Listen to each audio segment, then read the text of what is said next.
Excuse the background noise. I live like really close to, like right next to a highway. Anywho's, what I have here is the this water distiller I've been using.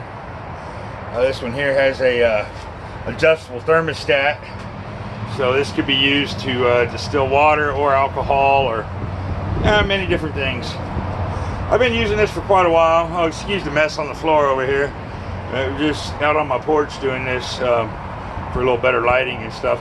Anyways, so I've been using this distiller for almost a year, maybe right at a year. It's holds a gallon of water, or 4 liters actually. Pretty good little distiller. It's a lot better than the model I used to have, which had a plastic boiling tray, and I believe it used like a lead-coated heating element in the other one, which that didn't, you know, just the lead alone doesn't sound good. The plastic doesn't sound good.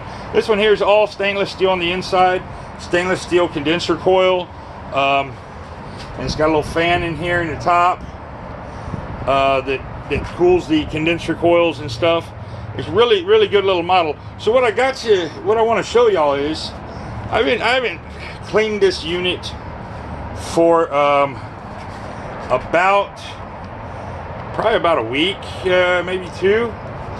And I was distilling about 3 gallons a day, sometimes 4 gallons a day for the first many months that I had it. And the last 3 months I've only been distilling water probably a few times a week. So let's take a look at what a couple weeks worth of buildup gets you.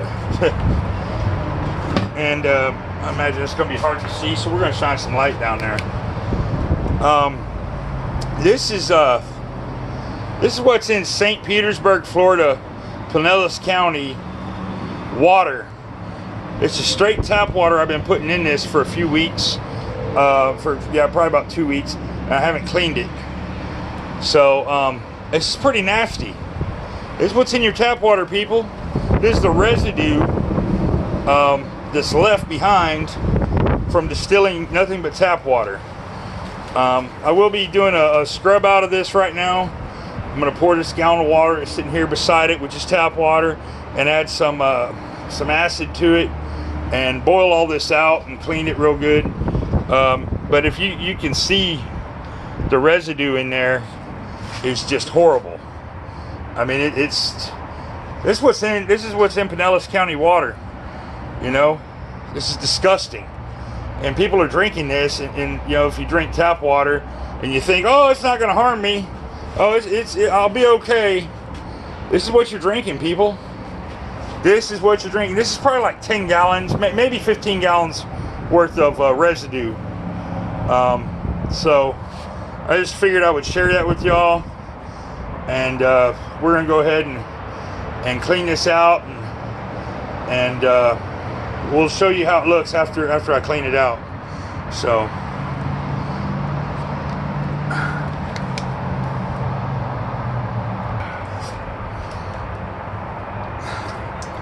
pour a gallon of water in there.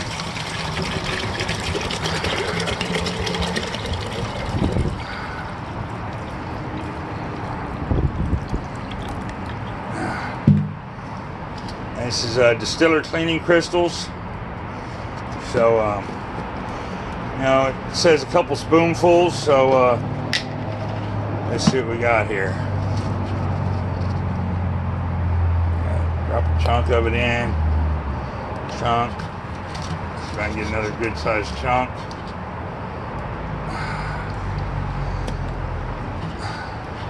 There's a couple good spoonfuls of that stuff. And now we'll put the lid on.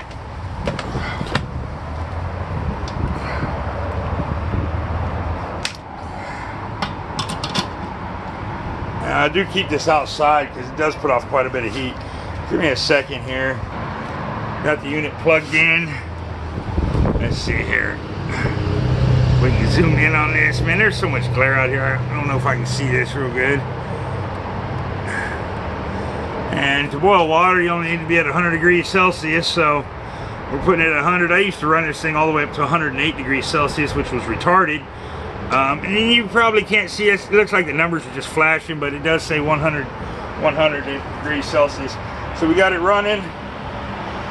Got the fan is you know, running on this thing.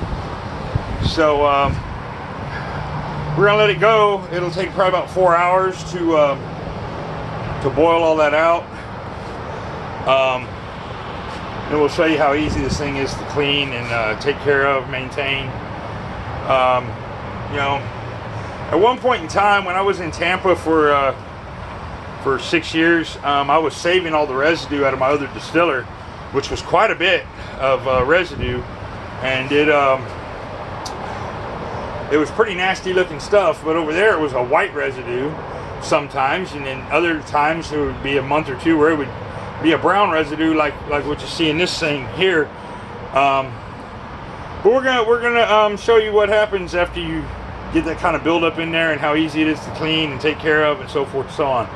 So with that, we will come back on and take care of showing you the rest of this here in a minute.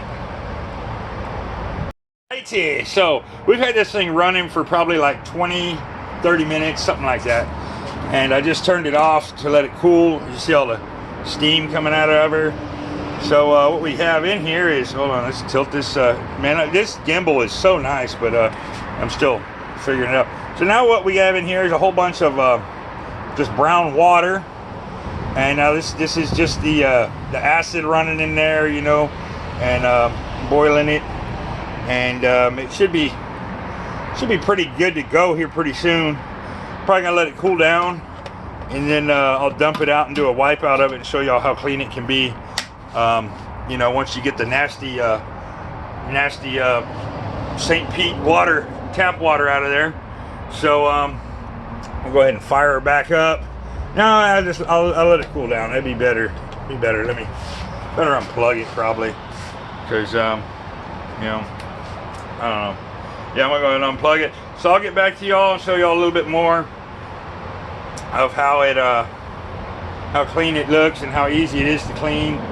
I mean, once that acid runs for a while, it won't take nothing to get her wiped out and sparkling like brand new. So, alrighty, back at you later, or in a few. I've let this cool down.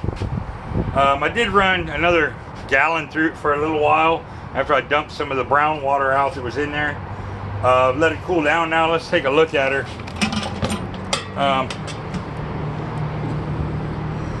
As you can see, that is much cleaner than what it was, and it's almost looking brand new. So let's swirl it around a little bit, dump it out, and there's a couple spots of buildup right here, but it's pretty soft. That'll probably wipe right out. So you know, it's back to looking stainless steel shiny. So I guess what I'll do now is go ahead and wipe her out and get ready to run a rinse cycle through it. So I'll probably change the carbon filter here. That's in the there's a little bag of activated charcoal, and this just fits in here, you know. It snaps right in. So I'll swap that out after I run a fresh rinse cycle through here. But as you can see, relatively clean. I had a few things on the bottom there, it just caked on still. I'm gonna try to wipe that out with a rag, maybe a little soft scrub sponge. So, and then we'll show y'all about how she works when you know, when she's all clean. So I went ahead and did a little scrub out of it. There's still a little bit of stuff in there, but you know, we're fixing to be distilling again. I filled this up with tap water. We'll dump it in here, and we're gonna you know, run this through as a rinse to make sure all the acid's out of the filter, out of the condenser coil, and so forth.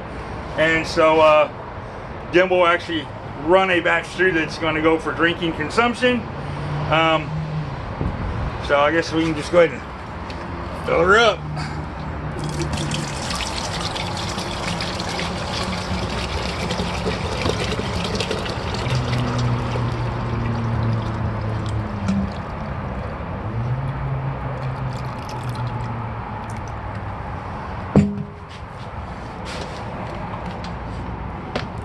I'll change that carbon filter when once this rinse of the condenser is done. Uh-oh, hold on. Must not have something right, because I'm having a hard time getting close to that. There we go.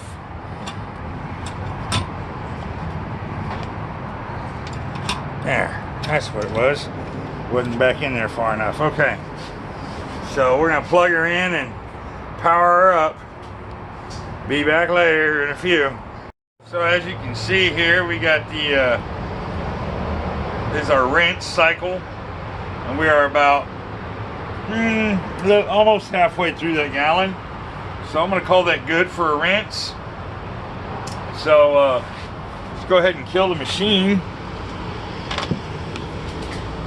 and take a look inside it.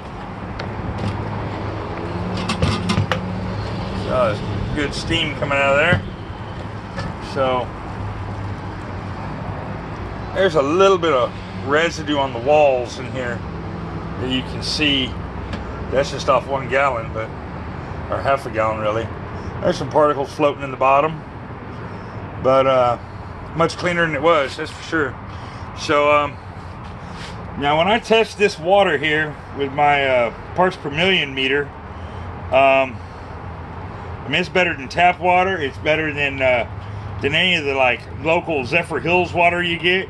A neighbor of mine gets Zephyr Hills spring water, and parts per million in it are significantly high compared to my home distilled water. Now, when I finish distilling this here water, I also run it through a ceramic carbon filter, gravity feed filter, but you know, it's in my opinion, what I'm doing here is a lot safer than what we're getting out of the tap anywhere in Pinellas or Hillsboro. So I hope it's been informative. If you got any questions, drop them in the comments section and I'll see what I can do to get back to them. So thank y'all for watching, and pick up a camera whenever you can.